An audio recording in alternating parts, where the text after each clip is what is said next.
Segment 2, Yuri and your own story as a dissident. As a young man, you represent the very flower of Soviet communism. You're a brilliant young scientist.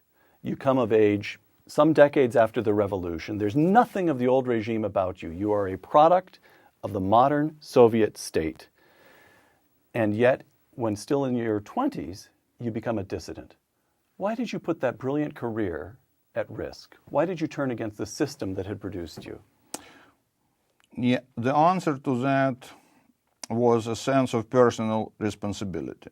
Just because I felt that I became as early already as a part of that elite, which had maybe more information and understanding of what happened in the society, I felt more responsible for reacting to what I didn't like.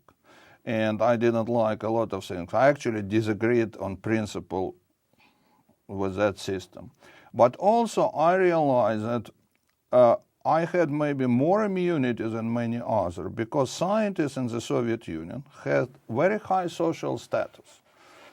And I had more immunity in terms that I could do more before being arrested or killed than many other people. So it was a suicidal mission in any case. And I'm saying it always that if you were not ready to die, you shouldn't have become dissident because you would have been broken by the KGB. They would sense it instantly. You know, if you're not ready to go to the very end, don't even try it. Tell us about what happened in 1980. Tell me the story about when you discovered, the way in which you discovered that you were being shown the door. Yeah, but let me tell you one thing before, Sure. which was important. The key to, I would say, success of this movement, two things were critical in securing our success. First, that we resolved totally to non-violent movement. We totally denied any violence. Second, that we operated absolutely open.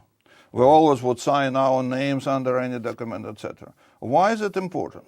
Because there were attempts before dissidents to create some underground organization, etc., and even some armed organization. All of them were crushed instantly by the KGB because the secrecy and force was KGB turf when they were very strong.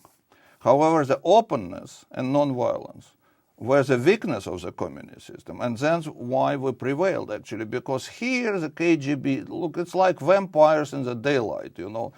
They became very weak when we started to do so openly.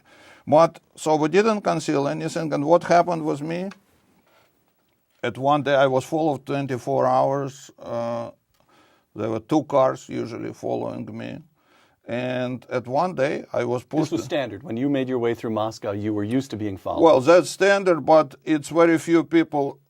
You can calculate simply resources which are required for that. They are enormous. So I was followed consistently for last 3 or 4 months. I was followed before also, often, but on more random basis. For last 3 months of my being in the Soviet Union, it was consistent 24 hours following. And at one day, several guys came, pushed me into one car, brought to the office of police, not of KGB, what was funny.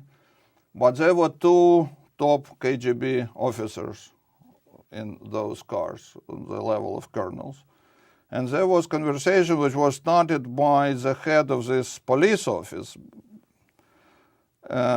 who appeared to be totally uninformed, you know, who I was and what I was doing, because he was given this phony role, you know, to accuse me of some crimes, etc. And when the KGB, 2 KGB officers were sitting on the side, when they realized that he is incapable to carry out his phony assignment, they said, "We'll take care. From this moment, we'll do it." And he, the boss of this police office, he asked them, "Can I stay or should I leave?" They say, "Okay, you can stay, but shut up." And then it was very frankly. They gave me the paper, which was official warning, which actually accused me of my activities as Moscow Helsinki group member, and my major crime was that I was actually the main person in the group who was in touch with American and British diplomats, and many of them were friends of mine. So I was. This is true. They absolutely. Did, there wasn't a fabricated charge. And again, that I did absolutely openly also, right? And that absolutely it was true, and that was one of the way to me to convey our information, right. etc. But by Soviet standards, it was high treason, actually. You know, to be for ordinary Soviet citizen without official permission to get into contact with diplomats of such bad countries as America or England, it was simply high treason. So the warning was very clear. I mean, the criminal article which was mentioned in this warning was Article 64, which was high treason, which assumed capital punishment. And they told me, look, that's what we can do and we may do, but we give you alternative, you may leave the country. If you leave the country within months before Summer Olympic Games would start in Moscow, they didn't want me to stay until it was 1980. They didn't want you demonstrating in front of Western cameras. Yeah, and also to be in touch with many important people who would come. We would let you go. I say, wait a second, but I never applied for any immigration. I didn't intend. They told, don't worry. I mean, you will leave whenever you decide to do so.